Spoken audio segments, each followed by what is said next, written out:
Bismillahirrahmanirrahim.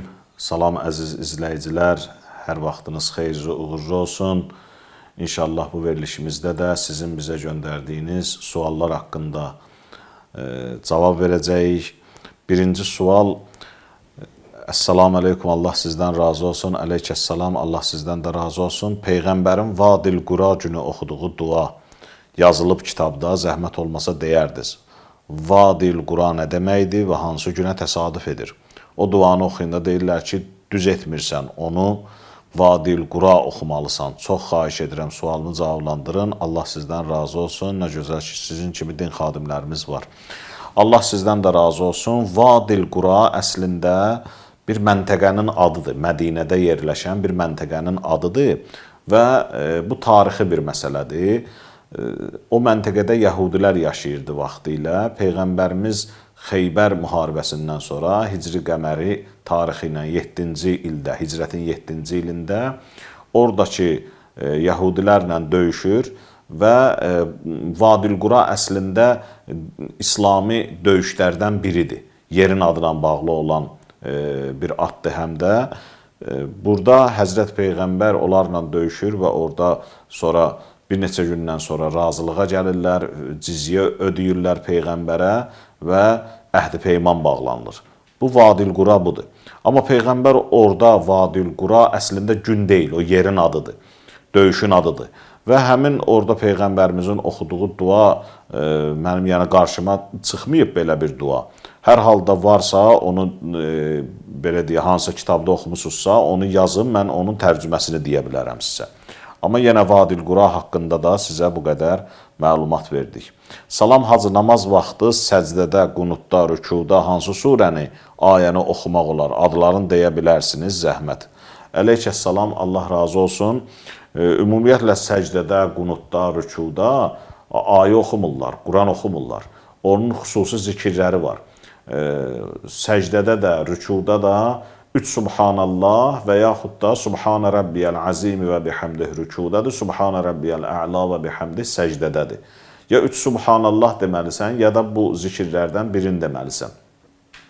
Orada hansısa bir ayə filan oxunmur. Surə, ayə oxunur, qiyam halında Fatihə surəsi oxunur. Bir də ki, Fatihə surəsindən sonra İxlas surəsi oxunur.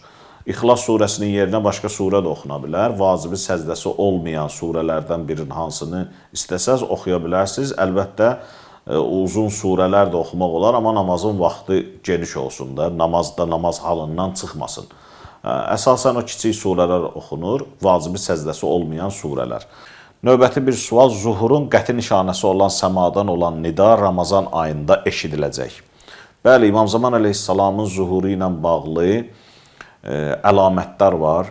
Zuhurundan qabaq, zuhurundan sonra, zuhuruna az qalmış bu əlamətlər bu cür növlərə ayrılır. Ramazan ayında, hətta rivayətlərdə var ki, 23-cü gecədə göydən bir səs eşidilər və bütün dünya əhli, cəmaat, insanlar onu hamı başa düşər. Yəni, hamının başa düşdüyü bir formada o səs yaranar. İmam Zaman ağanın gəlişi ilə bağlı və hətta bəzi rivayətlərdə var ki, Haqq Əli və onun ardıcılları iləndir, belə bir səs eşidilər. Hər halda rivayətlərdə gəlib ki, bu səs zuhurdan qabaq, bəzi rivayətlərdə gəlib ki, zuhurdan sonra eşidiləcək. Hər halda, bəli, belə bir rivayətlərdə bəhs olunan məsələ var ki, Ramazan ayında Qədr gecəsində, yəni Ramazan ayının 23-cü gecəsində ki, ehtimal olunan 3-cü Qədr gecəsidir, göydən İmam Zaman ağanın gəlişi ilə bağlı bir səs eşidilər. Salam hacı, Allah imanınıza, elminizə bərəkət versin. Əleykəssalam, Allah sizdən razı olsun. Sualım belədir ki, qəza namazları cəmaatla qılına bilərmi? Allah sizdən razı olsun.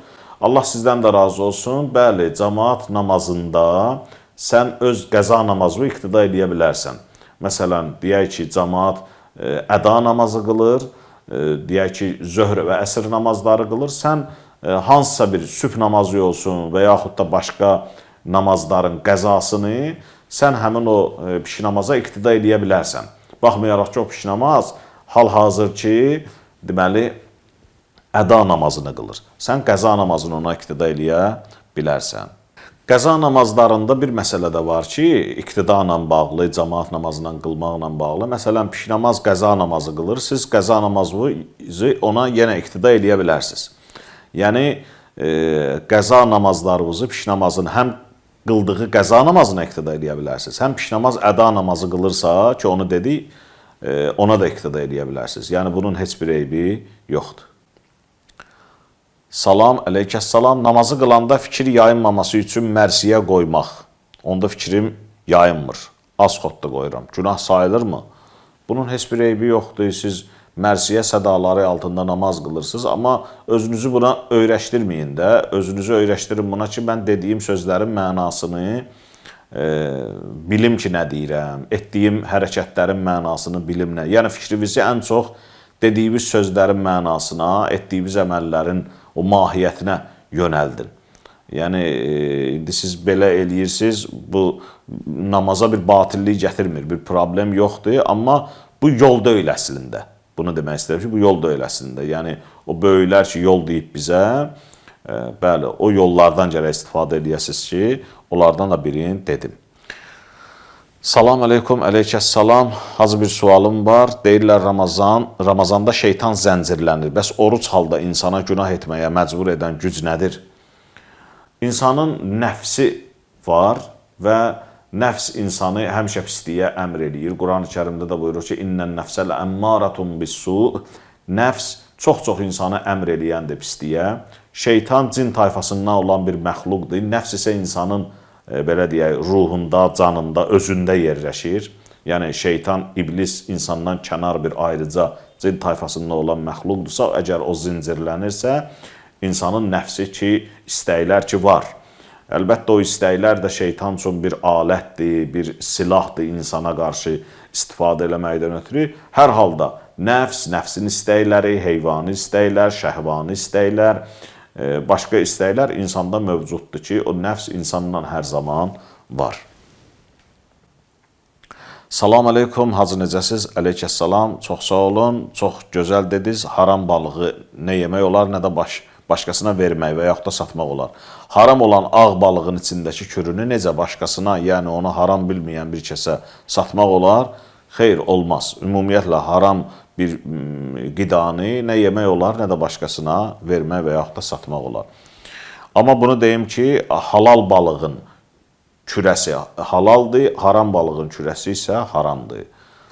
Növbəti bir sual, salam, aleykəssalam. Deyirlər, Allah sınıq qəlblərdədir. Hansı qəlbə sınıq qəlb deyilir? Hansı qəlbə sınıq qəlb deyilir? O qəlb ki, öz günahını xatırlaya və peşman ola. O peşmançılıq yarandısa, peşmançılıq hissi. Bəli, o artıq sınıq qəlb sayılır. Və yaxud da gözdən yaş çıxdısa, əlaməti budur, sınıq qəlbin əlaməti budur. Qəlb sındısa, gözdən yaş çıxacaq. Yəni, bu da bir nişanə sayıla bilər. Yəni, sınıq qəlb insan o halı özündə tutur və bilir ki, insan qəlbi sındı, riqqətə gəldi, rəhmə gəldi. Bax, bu qəlbin sınmasıdır ki, insan öz vücudunda onu hiss edir. Növbəti bir sual, bir müsəlman ki 30 yaşında ibadətə gəlibsə, əvvəl etmədiyi 15 illik ibadətlərin, namazın, orucun mütləq qəzasını etməlidirmi? Əgər cavabı hədirsə, onda xahiş edirəm ya Qurandan, ya da məsumlardan hədis gətirin sübut üçün. Əsassız müstəhid rəyi istisna. Bəli, əgər bir adam əvvəldən kafir olubsa, İslamı qəbul edib, müsəlman olubsa, bəli, bu halda ona keçmiş qəza namazları, orucları vacib deyil. Amma yox, İslamda olub müsəlman sayılıbsa, sadəcə ibadəti olmayıbsa, o ibadətə gələndən sonra onun qəza və orucları, oruc və qəza namazları ona vacibdir ki, qəzalarını yerinə yetirsin. Məsumlarımızdan bu barədə bəli, hədislər var. Hədis kitablarına müraciət etsəz, orada bu barədə var. Hər halda müctəhid və fəqih də, şəriət mütəxəssisi də məhz onlardan istifadə edərək bizə həmin o şəri hökmü bəyan edir. Salam hacı, aleykəssalam. Mən qibləni kompasla tutub namaz qılmışam. Neçə ildən sonra telefonda baxmışam namaz cədvəlinə. Oradakı kompasla məndəki 2 kompas var. Uyğun gəlir. 25 dərəcə fərq var. neçə dərəcədə fərq olsa namazın batıl olmaz? Xahiş edirəm deyərdiniz. Ümumiyyətlə insan qibləni deməli səhv təyin eləsə və onun səhv təyin eləməsi sonradan məlum olsa ki, bir müddət namaz qılıb, sonradan məlum olsa, baxır necə səhv təyin eləyib. Burada siz 25 dərəcə deyirsiniz, mən ətraflı buna cavab verim. Deməli, ümumiyyətlə qiblə səmtindən 3-4 dərəcə sağa sola meyilli olmağın eybi yoxdur. Məsələn, hətta insan da düz belə qibləyə dayanıb, düz qibləyə dayandığı vaxt insan başını bir azca sağa sola döndərməyinin eybi yoxdur. Amma bu çox olmamalıdır. 3-5 dərəcə. Amma deyək ki, bundan çox olsa. Bundan çox olsa 90 dərəcəyə qədər. Əgər 90 dərəcəyə qədər bundan çox olsa 25 dərəcədə sizin sualınıza artıq cavaba gəldim. Bəli, bu zaman batildir. Bilə-bilə olsa batildir. Yəni, məsələn, bilməyə olsa, eybi yoxdur. Yəni, insan təyin edib, sonra görür ki, yox, qiblə haradasa 25-30 dərəcə fərqi varmış. Bəli, bu zaman o orucları, namazları ki, qılıb, o düzdür. Amma bilə-bilə olsa, bu 25-30 dərəcəlidir, bu da batildir.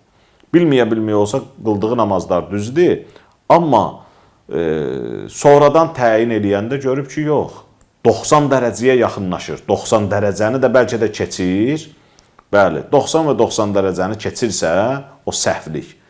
Hətta bilməyərəkdən də olsa, namazlar batildir və qəzalarını qılmalıdır. Növbəti bir sual, salam hacı, oruc halında olan şəxs qan aldıra bilər? Bəli, eybi yoxdur. Ümumiyyətlə, insanı zəiflədəcək şeylər ki, onlardan da biri qan aldırmaqdır və yaxud da qan verməkdir. Onlar məkruh sayılır. Düzdür, oruc batil deyil, amma məkruh sayılır, bəyənilmir. Salam olsun hər kəsə, Allah razı olsun. Sizə bir sual vermək istəyirəm. Hacı, oruclu halda dişimdən qan gəldiyini gördüm, bu orucu batil edirmi? Xeyr, batil etmir. Öncədən təşəkkür edirəm, Allah sizdən də razı olsun. Növbəti bir sual, bir qadın, salam hacı, bir qadın, əleyhissalam, işləmirsə, həyat yoldaşı və övladlarının ona verdiyi xərcliyə xumus düşürmü? Həyat yoldaşı və övladına ona verdiyi xərcliyə. Əgər pay veriblərsə, bəzi ağalar buyururlar ki, düşmür. Bəzi alimlərin nəzərində düşmür. Amma bəzi alimlərə düşür. Bir də kimsə, məsələn, ümrə ziyarəti üçün pul yığırsa və artıq bir il tamam olubsa, o pula xumus düşürmü? Bəli, düşür.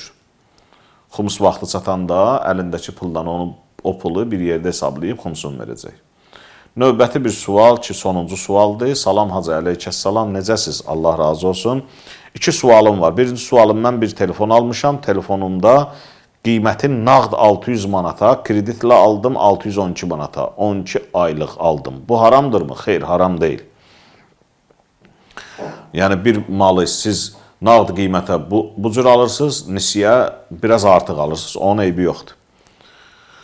İkinci sualım, qumar oyunu olmayan, pul çıxarışda, komissiya tutmayan, yatırımsız və yatırımlı oyunlardan və saytlardan pul qazanmaq dinimizdə, şəriətimizdə haramdırmı?